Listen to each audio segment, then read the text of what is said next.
আপনি যদি আইফোন ব্যবহার করেন কিন্তু আপনার ছবি আর ভিডিও অন্যদের মতন শার্প, ক্লিয়ার আর প্রফেশনাল না হয়, সমস্যা আপনার ফোনে নয়, সমস্যা আপনার সেটিংসে। আজ আমি আপনাদের এমন কিছু সেটিং দেখাবো যে সেটিংসগুলো একবার অন করলে আপনার ক্যামেরা এক লেভেল আপ হয়ে যাবে। আর এই ধরনের আরও নতুন নতুন ইন্টারেস্টিং ভিডিও পেতে আমাকে ফলো দিয়ে রাখুন, লাইক, কমেন্ট, শেয়ার করতে ভুলবেন না। প্রথমে আমরা সেটিংসে যাব। সেটিংসে গিয়ে আমরা ক্যামেরা অপশনটা খুঁজে বের করব। এখানে সব ম্যাজিক লুকিয়ে আছে। এবার আমরা যাব ফরম্যাটে। প্রথমে আসি ক্যামেরা ক্যাপচার। এখানে দেওয়া আছে মোস্ট কম্প্যাটেবল। আপনি যদি মোস্ট কম্প্যাটেবল ব্যবহার করেন আপনার স্টোরেজ খুব দ্রুত ভর্তি হবে, আর হাই এফিসিয়েন্সি দিলে একই কোয়ালিটিতে অর্ধেক জায়গা নেবে। এখানে মোস্ট কম্প্যাটেবল দেওয়া আছে, এটা ভুল, আমরা হাই এফিসিয়েন্সি ব্যবহার করব। এবার আসি ক্যামেরা মোড। এখানে 12 মেগাপিক্সেল দেওয়া আছে, আপনারা 24 মেগাপিক্সেল দিবেন, এতে ছবি অনেক বেশি শার্প হবে।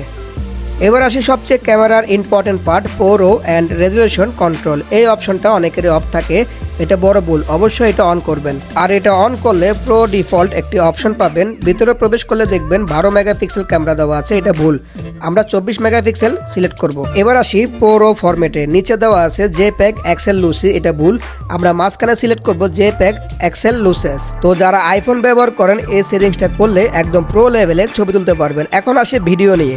তো ভিডিও সেটআপের জন্য প্রথমে আমাদের ব্যাগে এসে আমাদের একদম উপরে ক্যামেরা কন্ট্রোলে প্রবেশ করে 3টা অপশন পাবেন। 2টা আমি ইতিমধ্যে অন করে দিচ্ছি, আরেকটা আমার অন করা ছিল, যদি না থাকে আপনারা অন করে দিবেন। তারপরে আবারও ব্যাগে আসব। তারপরে আসি ফটোগ্রাফিক স্টাইলিশ। এটা নিয়ে এখন কোনো কথা বলবো না, এখানে আমি স্ট্যান্ডার্ড রেখেছি, আপনারা স্ট্যান্ডার্ড রাখবেন। এটা নিয়ে যদি আমি এখন কথা বলতে যাই ভিডিওটা অনেক বড় হবে, তাই এখন আমি চলে যাব রেকর্ড ভিডিও অপশনে। রেকর্ড ভিডিও অপশনে প্রবেশ করার পরে 1080 এখানে এইচডি মোডে আছে, এটা ভুল। এখানে সিলেক্ট করবেন 4K 60 FPS, ভিডিও হবে কাছের মতো স্মুথ। যারা প্রফেশনাল মানের ভিডিও বানাতে চান, যেমন ইউটিউব, ফেসবুক, টিকটক, তাদের জন্য এই অপশনটা পারফেক্ট। আবারও আমরা ব্যাগে আসবো। এবার স্লো মোশন। স্লো মোশনে প্রবেশ করার পরে এখানে যেটা সিলেক্ট করা আছে 1080 120 FPS, এটা ভুল। এখানে 1080 240 FPS রাখলে ভিডিও অনেক বেশি ফ্রেমে রেকর্ড হয়, তাই স্লো করলে একদম স্মুথ আর সিনেমাটিক স্লো মোশন পাওয়া যায়। তো এখন আবারও ব্যাগে এসে রেকর্ড সিনেমাটিক অপশনে চলে যাব। তো ভিতরে প্রবেশ করার পরে সিলেক্ট করা আছে 4K 24 FPS, এটা ভুল। এখানে আমি 4K 30 FPS সিলেক্ট করেছি, এতে সিনেমাটিক ভিডিও ব্যাকগ্রাউন্ড ব্লার সহ একদম সিনেমার মতো ক্লিয়ার আর ন্যাচারাল মুভমেন্ট পাওয়া যায়। তো আমি আবারও ব্যাগে এসে একে একে সবগুলো সুইচ অন করে দেব। এইসব সুইচ অন না রাখলে দ্রুত ফাস্ট ছবি তুলতে পারবেন না, কিউআর কোড স্ক্যান হবে না, ছবির লেখা কপি করতে পারবেন না, ফ্রেম সোজা রাখা কঠিন হবে, ফোন কাত হয়ে আছে বুঝবেন না, সেলফি উল্টা হয়ে যাবে, আর ফ্রেমের বাইরে অংশ আগে থেকে দেখা যাবে না। এবার যাব আমরা ফিউশন ক্যামেরা অপশনে।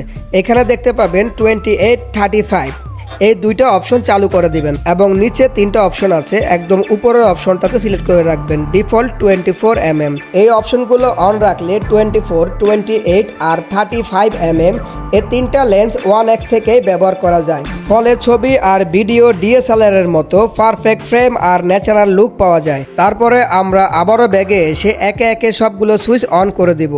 এই সুইচগুলো অন না থাকলে অনেক দরকারি ক্যামেরা সুবিধা ঠিকমতো কাজ করবে না, তাই একে একে অন করে দিচ্ছি। ভিডিওটা ভালো লাগলে একটা লাইক দিয়ে জানাবেন, কমেন্টে আপনার মতামত লিখবেন, আর এমন দরকারি টিপস পেতে ফলো করে পাশে থাকবেন। সবাইকে ধন্যবাদ।